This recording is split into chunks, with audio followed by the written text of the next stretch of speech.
Hey, what is up, everybody? This is Headhunters Live, number 55, the one with Gary Stauble.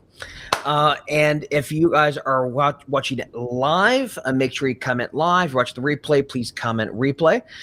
This is David Stephen Patterson. Everybody just calls me DSP. And then my beautiful co-host over here, we have the best-looking man in the biz, the one and only Chris Wessel. Hey. And over here, we have my brother from another mother, the big stinky cheese, the immortal. I'm surprised he hasn't kicked the bucket yet. Neil Lebovitz. What is up, Neil? Hey, buddy. I just love the disparaging comments at the beginning of every show. I just don't know what's going to come next. So thank you, David. Because I love you, man. That's how that's what guys do. We bust balls. We have a great show today, everybody. We have Gary Stauble. Gary is a trainer that's been around for a very, very long time. So a good 20, 25 years. So he's one of the old dogs in the biz, but he keeps things really, really fresh. We're really excited about to have him on the show in just a few minutes. But before we do that, I do want to shout out our sponsors. And I want to start off with Neil's baby, and that is Back Office Staffing Solutions, also known as Boss.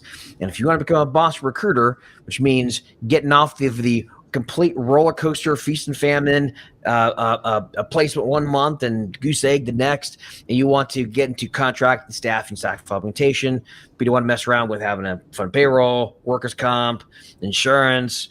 It's just, collecting. It's a pain in the ass. So his company will take care of everything for you. It's basically turnkey, and you can get recurring revenue very, very easily if you just have the right back office setup. So go to backofficenow.com, check that out to get started. And he also has a really cool training at backofficenow.com/GMM to learn about the gross margin method to increase your profitability if you already staff contractors. And for me, most of you guys know, I help build sales marketing systems for recruiters. And you can go to realdsp.me/build to find out more how we could build out your systems on your behalf, completely done for you. And I also just released a brand new guide called the AI Proof Recruiter. Go to thedigitalheadhunter.com/AI-proof. It's a 58-page guide. It is fantastic, and I do know that because I wrote it myself. Anyway. AI didn't write it. He wrote it himself. Did AI write your AI-proof recruiter book? Yeah, I know. All right, guys. Well, let's bring on Gary because we're starting this show a little bit late, so I want to make sure we maximize our time with him. So, Gary, welcome to the show, my man. Glad to have you on. Good to be here. Good to be with you. Thanks for having me. I've been wanting to interview you for a long time. But before we dive in, because there's some stuff I want to talk to you about, just for the audience, for those folks who don't know who you are, who are you? And tell us a bit about what you do in this crazy recruiting world. Yeah, well, I've been around for a long time, like you said. I don't know if that's a positive or negative when you get to a certain age, but I started in '94 working for someone in Los Angeles and eventually built my own firm, switched from contingency to retained search, did that for a number of years. And then what I found was that the metric that I really optimized for was freedom, location independence, the ability to run a company the way I wanted to. Obviously to have the financial rewards, but to have autonomy. So I built it a particular way, which is what I call the Rainmaker model, which is really where the owner is responsible for two primary things. Number one is business development, and the other one is closing. And so that's what I did. I just focused on that. I hired other people to do the grunt work. And this was a long time ago. It's much easier to do all that stuff now. So that's what I help owners to do, is to figure out what it is they really want to build. If they want to scale and, build a multi-office firm, that's fine. But if they want a life of freedom and they want to build a business that, is a 4-day work week or some other variation, that's fine too. So for me, it's like values first. What is it that you care about? And then can we help you to get there? So I do that through groups and also private coaching primarily. Well, I will say, when I first heard about it, I heard about you years and years ago, because you're one of the old guys in the business. It actually is a testament to your staying power, because a lot of trainers come and go, as you know, right? Yeah. But I remember. And it's funny you say about kind of your angle, or young angle, but really kind of what you wanted to focus on was freedom, right? Yeah. I will say this: when I first heard about you, started and you started listening to you.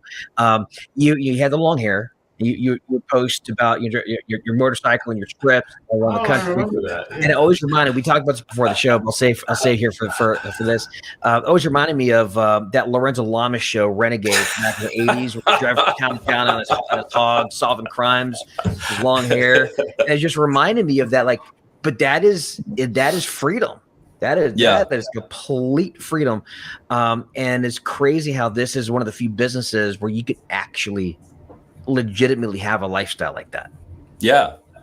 And you guys probably know examples of that. People who do really amazing things in this business and still produce a lot, but have a very interesting lifestyle. So for me, that was the metric that I cared most about. And I just built a business. So it's kind of like, if you know what your true north is, then every decision you make along the way, you're always optimizing for that true north. And so, and the reason that I was able to be that clear about it is because I did the opposite first. You know what I mean? I made a bunch of mistakes. I built an office. It was a brick and mortar office. I hired a bunch of employees, and realized that I hated it. I was like, this sucks. I don't like this at all. I feel like I have a job. Basically, I have to be here every day. I have to show up. I have to motivate them. So through that painful process, I realized, okay, this is something I want to do differently. I want to build it differently. So that's kind of how that all got started. I can relate too, because it was, for me, like, I had a firm for 10 years where I did what I thought I was supposed to do when you go off on your own, which is a partner and I, we had a bunch of recruiters working for us. We bought a building. We weren't using a service like Neil's. We were using a factoring company, but we should have been using a service like Neil's, which, by the way, is much better. But like I was like 10 years in, I was meeting with this coach from Vistage, and he was like, I was going through everything. He's like, you should just get a job. It'd be you'd make more and you'd have a lot less stress or whatever. Because it felt like a job. It just showed up to a job. I didn't feel like the fun anymore. And I've been solo more or less for the last 6 years, and it's been better. And like you said, the lifestyle, like as soon as you realize what's important to you, like the rest falls into place if you build your business accordingly. So I mean, it's all those tiny decisions. Tiny decisions along the way that you make. And if you have I have what I call a project filter, which is just a single page with a bunch of questions for myself when I get shiny object syndrome, which happens all the time. Like, oh my God, I could do this, or they asked me to come speak at this, or I could. You see money everywhere. You're like, oh, I can totally do that. I can totally do that. Yeah, this is exciting, but I've created this list of questions that are specific to what I want, and they kind of keep me honest, because they're made to be pretty binary. Is it this? Is it that? Can it be done at this time? No. Can it be? Like, made like a decision matrix. Yeah. Yes. Yeah. And it's because I like to do a lot of things like everybody else. It's exciting, but I don't want to feel it's like there's actual research on, if somebody invites you to a birthday party, the further out that is, the more likely you are to say yes. So if you said to me, do you want to come to my birthday party or my kid's birthday party in 3 months? I might go, yeah, no problem. Sure. If you said, do you want to come to my kid's birthday party tomorrow? It's like, whoa, let me look at my calendar, because it's the proximity that makes you go, oh, I'm not so sure about that. And so I try to bring the proximity up here. Like, is this really what you're going to want to end up with when you get right up to it? So it helps. That's a great example. I remember when I was younger, I would come up with these plans finally and totally regret them the night before. And I'm like, I'm going to get really good at giving my right answer, which is no, months in advance. Yeah. Saying no is like a super skill. I mean, that really is. Yeah. It's a different. I would say you're right. And I'm curious, actually. So you started doing this, 22 years ago, 23 years ago, 24? Something like that. I started recruiting in 94, but coaching in 2001 or 2, somewhere in there. Okay. Yeah. So good two and a half decades of coaching. Obviously, things like shiny object syndrome is probably a big reason why recruiters tend to have feast and famine. But, it's funny because I'd imagine you were probably fighting the same feast and famine sort of monster in 2001, 2002, 2003 versus now.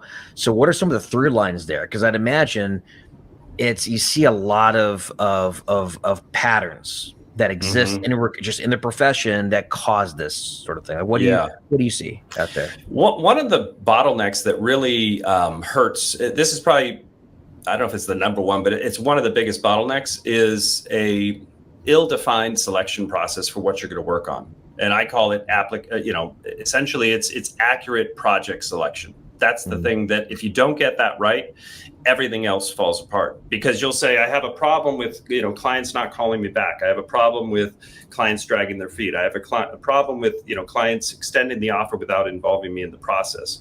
Well, all of those are pre-closes. So if you would have selected earlier, you could have eliminated all of that friction. You have a problem with your sales in the process. first phone call. Yeah, you have exactly. Yeah, it's like it's the selection process of what projects you work on is really underestimated. And the same thing goes for your niche. You guys talk to a lot of top producers. One of the things that I've noticed is that they are really, really good at selecting their niche.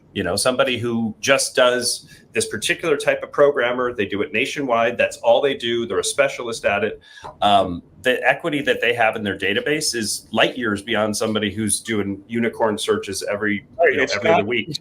Selecting their niche, it's sticking firm. It's like you said, it's saying no, which recruiters have such a hard time doing that. And it blows my mind because it's just so inefficient. It's not gonna. It's gonna be that deal. If it's dead, it's all wasted time. There's no efficiency.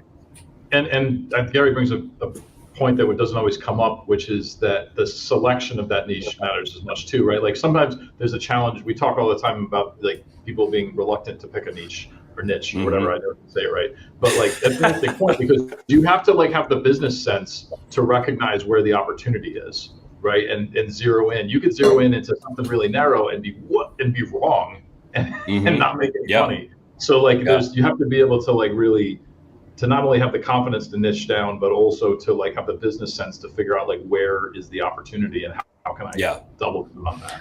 Well, there's also the other issue is that most recruiters don't have enough choice. I mean, so for example, when I'm sure you know, I'm sure you made this connection before, Gary, but obviously this business is a lot like dating. This is, so much like dating, it's crazy. And, and they say that if you want to have the best choice of spouse, right, you got to be able to have a lot of choice in your life, because it allows you the ability to not be desperate, to not take what's given you at face value, to have standards. And if you have, if you're lucky to get one date a year, your standards are going to be pretty dang low, versus if you've got women beating down your door, which is my problem that I had for many, many years. But anyway, sorry to hear that. But if you have that, you have you can have standards. I think a big part of this too is that recruiters get complacent with their clients. They don't market. They don't make their cold calls or sales calls, wherever they happen to get new clients in, build relationships. And it creates this sort of desperation, because like they've got this one, two or three clients that they use them all the time, and they go away. Then they're kind of in a spot where they gotta take what comes their way, or they feel they have to. Yeah, totally. That is. Yeah, that's so huge. And I have a question when I go through with our groups. One of the questions is, are you trying to think of the exact phrasing? Essentially, it's, are you working on low-level positions to avoid the marketing that would give you better positions? Do you know what I mean? Ooh. Are you spending your time on low-level positions because you're avoidant of the marketing that would get you to the high-level positions? And you got to... And then like one of the things I experienced along those lines was when I was in the stage where I worked on whatever came my way. One of the harder parts of making the transition to go after the better stuff and qualify things better was you picked so many bad jobs to work on, or so many poorly qualified jobs to work on, that you didn't have the time to, you like, I already agreed to do all this stuff, right? So now you're all wrapped up and trying to deliver on all of it, and your time is committed, and you're spending all this time trying to fulfill on like not even mid-level, but just mid-qualified job.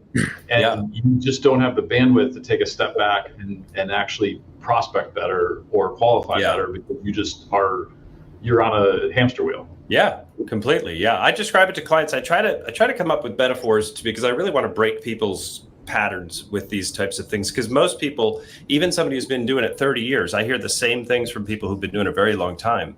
And I describe it like you're a crocodile and you're in this watering hole, trying to get centered here.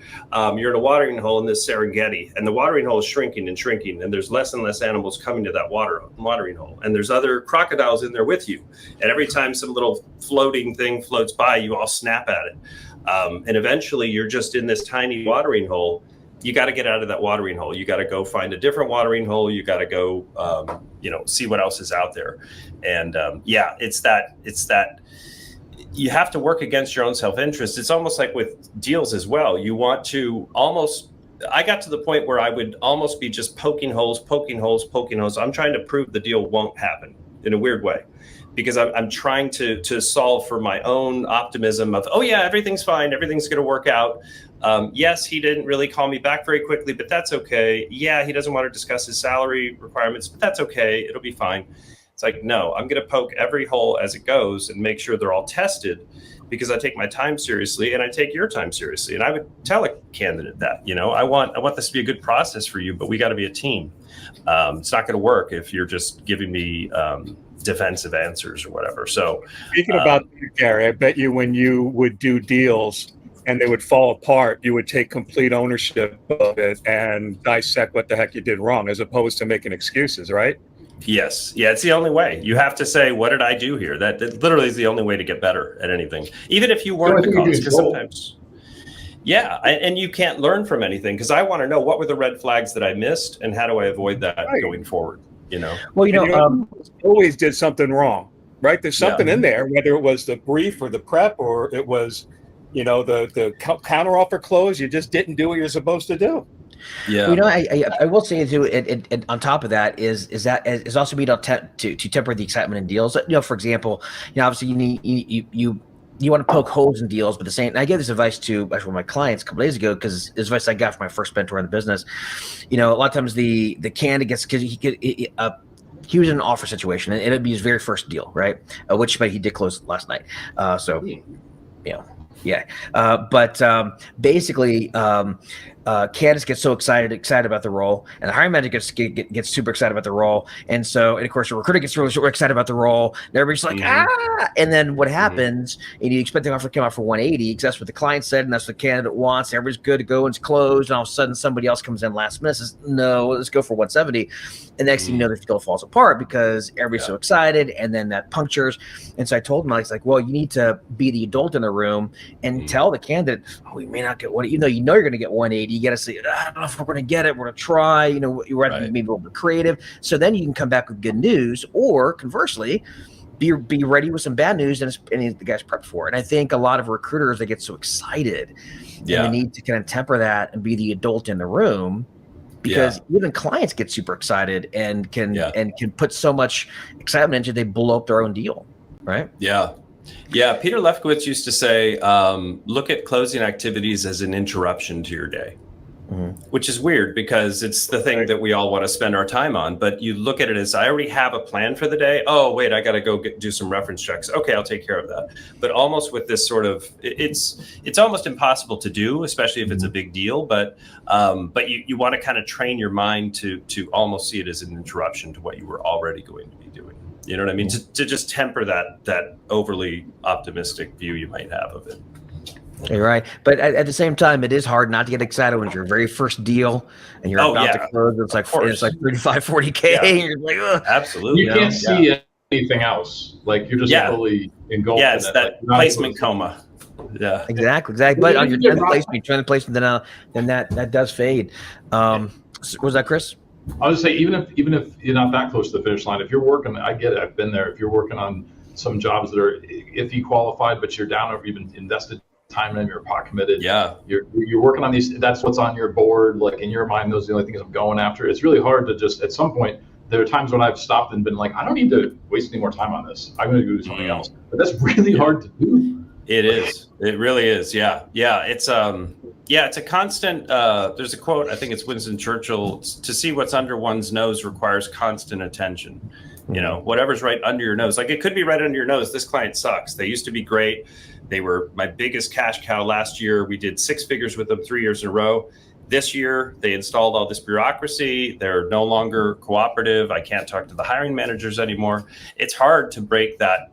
It's hard to be grounded in reality when you really want it to be something else, And that every client has a life cycle, even the best ones. And I guess you also have to be around for a little while to realize that, right? Because you have to see it happen and actually come to grips with it. But every gold rush comes to an end. Every client's life cycle, the best ones, they, it's great when you staff up an early stage company and they hire, and then the next thing you know, they put in a recruiting infrastructure. They don't need you anymore. Yep. You can either be pissed that happened, or you can be like, you know what? In the last 5 years, I put 25 people in there. Cool. who's next? Yeah, totally. All right, so let's talk about systems. I know you talk about systems a lot, right? And so obviously everybody talks about like things that you should systematize, and we're going to talk about that. But I'm curious though, because I want to approach it from a different angle. Everybody talks about systems. What should a recruiter not systematize? What should they not systematize? Yeah. Well, one thing, I don't know if this is exactly what you're going for, but it's kind of related in that if you have good systems, it allows you to actually be present with people. Mm-hmm. So for instance, if you have a search assignment intake process and you know exactly what questions are a part of that, that is your system. And that system allows you to be present. So you shouldn't systematize your presence or even your presentation. Like me preparing for today, I wanted to prepare for today, but I don't really want to over prepare, because then I'm just going to be focused on what I'm going to say next, or I'm going to be focused on how I'm doing. I want to just be present with this. And I think you can do that on calls and on presentations if you have the systems that you're trusting, if that makes sense. So I think it's sort of like all of the AI systems, all of the automation tools. The stuff is sexy, it's exciting, it's revolutionary, but at the same time, it's really designed to get you talking to people more. It's designed to get you making more presentations, more candidate conversations, more client conversations. If it's doing that, then it's going in the right direction. So I would try to optimize systems to allow me to be more present when I show up with people. So I'm not trying to remember what I'm going to say next. You know, I remember when I first started in the business back with MR. So I started, I did staffing first, but then I started search in 2000 with MR. I was an MRI kid, and back then the main thing they track, they tracked billing, they tracked interviews, but the main thing they tracked on a day-to-day and week-to-week basis was phone time. Just basically from the time you pick up the phone to the time you hang up, and the golden number was 4 hours. You have 4 hours per day of talk time, you're making six figures. That was what they used to say back when six figures meant something. And that's very true. Like, and I think a lot of these systems that you talked about, the AI and automations, you're right. You're 100% right. It allows you to get on the phone more. And if you're not getting on the phone more, then really those systems aren't doing you a lot of good. It's about getting on the phone more, video, whatever it is, and just building relationships. Instead of spending your whole day sourcing and scouring and building lists, right? But I'm curious though. But beyond that, like what should your average? Because I'd imagine you're probably your the main folks you talk to are usually the independent recruiters, right? So the solo folks. So what should for your average solo guy or gal who is doing well, they're doing okay, but they're not really systemized at all. How should they tackle starting to systematize? Because I'd imagine it's probably it's not instant, it's a process, right? Yeah, I think first of all, it's a mindset. If you have a systems mindset, you're going to view everything, any repeated frustration. If you say I'm frustrated by this thing chronically over and over, that's an automatic candidate for a system solution. But the things that come to mind that are low-hanging fruit would be you got to have a search assignment intake process. That has to be crystal clear. Same thing with a candidate intake process. Same thing with hopefully a search process checklist, whether it's automated, whether it's something that you have as an old school version.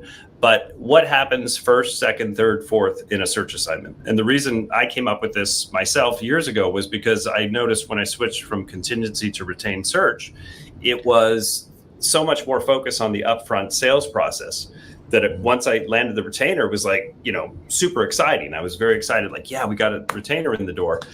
And then I found that was followed by a panic attack, because it was like, oh shit, now where am I going to find this person? What's step one? What's step two? What do we do? Even though I knew what those steps were in my head, until we articulated them into a process, it was still scrambled. And there was sequence issues, because sequence really is important, right? So if you're going to post a search assignment as an example, you want to post that before you go to your database. Why? Because if you post it, it's working in the background when you move to your database. And you want to look at your database in LinkedIn before you go on to original research. Why? Because if they're right under your nose in LinkedIn or in your database, why would you do original research? So it's kind of creating a decision matrix that maps it all out for you. And then the idea is that the system does the work and I operate the system. The checklist does the work and my team operates the checklist. That's a good way to put it. In fact, that reminds me. There's one of my mentors, I have a few different mentors. One of my mentors, this guy named Troy Broussard, which by the way, he has a great email list. If anyone wants to get on, I think it's troybroussard.com. Fantastic email list. But he had, I remember he told me about the concept of a pilot's checklist. So what a pilot is just a pre-flight checklist. Like this pilot can have 20 years in the business, flying planes every single day, and that pilot still has his checklist on his clipboard. Check.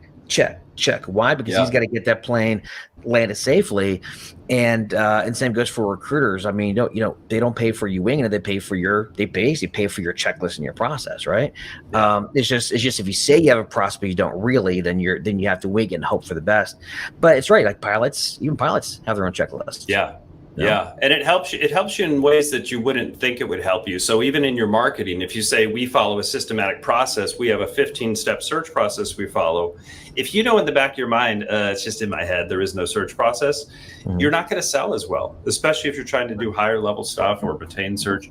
Like you need to have it articulated, but also based in reality. So you might have a search process you can send to your clients. Here's our 15 steps. But then you've got your internal search process that you know is credible, that you guys actually follow, that's reality based, so that when you make that pitch, it's coming from authenticity, and people feel that. They know that you do follow a process. Well, I will say it's kind of a brave new world out there, obviously with systems, and granted, checklists have been around for years, and I wish more recruiters followed them actually, but they're very, very useful and very, very important. But obviously now they're living in the age of AI, and granted, Skynet hasn't gained sentience yet, but until it does, until we're in the wastelands fighting the machines, if we're trying to systematize our business, like what's kind of changed now versus when you were teach these guys like 10, 20 years ago, like what's really changed now for systems? It's completely, I mean, it's totally different. AI is completely, it's hard to even get your arms around how much different it is and how much different it will be, So a tool like, say, Interview is something that for candidate presentations, instead of you just emailing somebody with your best bullet points that you wrote yourself, now you're able to send them video clips. You're able to actually send a beautiful thing that they can go look at. They can click around. They can see the candidate in action. So that something like that as a tool not only makes candidate presentations easier, but it also makes your work within your company easier. So if you have a junior recruiter who his job is to do the first level evaluation of candidates, but you're the senior recruiter and you're supposed to send out those candidates, there's always that disconnect where it's like, well, I'm going to be the one sending the client. I haven't talked to the candidate. My junior recruiter has, so I either trust what he said on whatever he sent me, or I need to call the recruiter or call this candidate myself, which now you're getting into a gummed up process. With something like Interview, I don't need to do that. I can go look at what his interview was. I can look at the answers and I can go, okay, this candidate is really spot on. He's got a great background. He presents well. He looks good. My guy asked the right questions. So I don't need to talk to that candidate. That's just an example of a way that we're still doing the same things. They're just, I use the analogy of a people mover at the airport. It's like you get on the people mover and it's just you're walking, but it's also helping you. And I think that's where we're at now with all these tools. It's just and ChatGPT or whatever your preferred AI tool is, it really ought to be your business coach, your therapist in a way. I mean, you can take that so far and you can go so deep on just idea generation too. So yeah, it's definitely a different landscape. For sure. It is very true. Although I will say this, there's the rise of the M-dash, as I'm sure you know. So that's one of the things I've noticed about AI for the last year. Everybody's using M-dashes now. I know. And there's no way to train it not to, by the way. I've tried. There's no way for it to not use it. What stinks is I've always used that ever since my marketing people turned me on to it. I love it. And now it's, I don't kind of want to use it. Yeah. It's a shame. It's a shame. Thanks, it was a great feature. All right. So with that said, what are so going back to systems, then let me ask you, what are some of the, beyond that, what are some things that you think recruiters can implement over the next week, like in the immediate, or should they just go read the books? I know that you've got this guide. In fact, I'll just put up here on the screen here. The 7 strategies for minimizing roller coaster revenue. Go to recruitinglab.com, and then there's an opt-in form right on the page. But so I guess maybe looking at that, like, what are some of the strategies specifically that they can take just even from this guide that they can implement? Like if they went down with it today, that they can implement over the next week. Yeah, I would say that one of the first would be to be ruthless about search quality. Like just become ruthless about that, because it's not ruthless in a way where you're doing anything, I mean, ruthless with your time. If you become allergic to people wasting your time, your business will change, because you will not tolerate certain things, and you will install what I call speed bumps or firewalls to make sure you don't waste your time. So an example of that is if you get a deposit before you work on a search, that's a firewall. It means there's a much better chance that that person is not going to waste your time, right? So it'd be an engagement fee. Another one is to get interview times in advance. The things that your clients care about are time and money, right? So money would be you get a deposit or an engagement fee. And time is you carve out time in your calendar before I lift a finger on the search, right? So there's a 7-figure producer I've interviewed multiple times on my program, and she works, she had the same split that I do, which is 70% retained, 30% contingency. That's about what I did. And I said, so what's your criteria for either one of those? And she said, if they don't give me money up front, then they have to give me interview times in advance. And I said, well, what if it's a great potential client, great opportunity, but they're just not going to give you interview times in advance? She says, I won't work with them. I said, so you just walk away? She said, yes. And so what I always tell my clients is picture that. You either get money up front, which is the money, or you get their time up front, which is them carving out time on their calendar. If you worked only on searches with one of those two criteria, what would your close rate be? Exponentially higher. Commitment either way. Yeah. And that's, I've been studying flow theory for the last 3 or 4 years, which is the science of peak performance. And there are flow triggers and there are flow blockers. Flow is basically the state that we all feel when everything is flowing well. You're at your best, you're presenting well, things are clicking, time is flying past, and you feel that you're being, again, that people mover at the airport, right? That's in the zone for an athlete. Terrell Owens catching 20 passes in a game, he was in the zone or he was in a flow state. Well, there's certain things that trigger a flow state. One of those is shared risk in a group setting. So if we both have shared risk, there's more chance of engagement there. So I practice jujitsu. When we get on the mat and we're sparring, there's shared risk. We're both risking something. And so the engagement is really strong. Another one is immediate feedback. So if I am working with a client and we don't have a good relationship and I present a candidate, the interview happens, I get an email back, not a fit, keep looking. So the affect is sort of like this. You do your thing, just let us know when you have somebody. What happens to my motivation level? Immediate feedback is a flow trigger. This is a flow blocker. So my motivation drops like that, right? What if the same scenario, but the person says, listen, the guy was great. He just didn't have enough of this. You're on the right track. We really need somebody by next week. We're ready to pull the trigger. Just, if you could get us someone, that would be great. What happens to my motivation? It skyrockets, right? So we all know this intuitively, right? One's a flow blocker, one's a flow trigger. So the key thing is to communicate that to your clients in a way that makes sense to them. And the way that I would say that is, if it's a contingency client, listen, I want you at the top of my priority list. I want you to get the full benefit of my research team, myself, everything that we can offer you. And I know we can be successful here, but right now my hands are tied. My hands are tied because you're too slow getting back to us. Your salary is way too low to be competitive. We're stuck in HR and not getting good communication. So you tell me what makes sense. I really want you at the top of my priority list, but unless something changes, we're going to have to deprioritize. So it's trying to communicate the truth. There's no bullshit there. That's literally the truth, but in a way that they can see like, oh, this will benefit me if I can make these changes, and then it's up to them. I mean, you can't force people to do it, but I think it's you understanding that and then you being able to communicate it in their favor, That's a great way to put it. Actually, speaking of that, there's this, and again, it's nothing to do with actually what you're talking about necessarily, but it's where you want to communicate something where you give them, if you wanted them to do something, you have to give them the benefit of doing it. And I always say, like, even like before a meeting, when you send in your brochure or your PDF, whatever it is, before the meeting, and people will say, this is for your review, and no one's ever going to read it, versus I learned this a few years ago, which is really blatant. Just to give them any, even if it's a dumb reason, just say, buddy, here's a brochure, here's a PDF, here's a case study, here's a blah, blah, blah. Do me a favor, make sure you read this before a meeting so we can dive right into your action plan. And just gives them a reason, and even if it's a dumb reason, people will take a dumb reason, will do the thing that you want. Just give them any reason to do it. Don't just say for your review. And they're not going to want to be unprepared, right? So like when you say it that way, they're going to be like, oh, if he's going to reference stuff in here, I don't want to be behind. I don't want to not understand what's going on. That's a great point. Yeah, exactly. There's some research on the word because. I don't know if you guys know about that. It's really strange. It's really strange. So if you use the word because in whatever you're going to say, we charge 27% because, and then you say something, or we require interview times in advance because, and then you say something.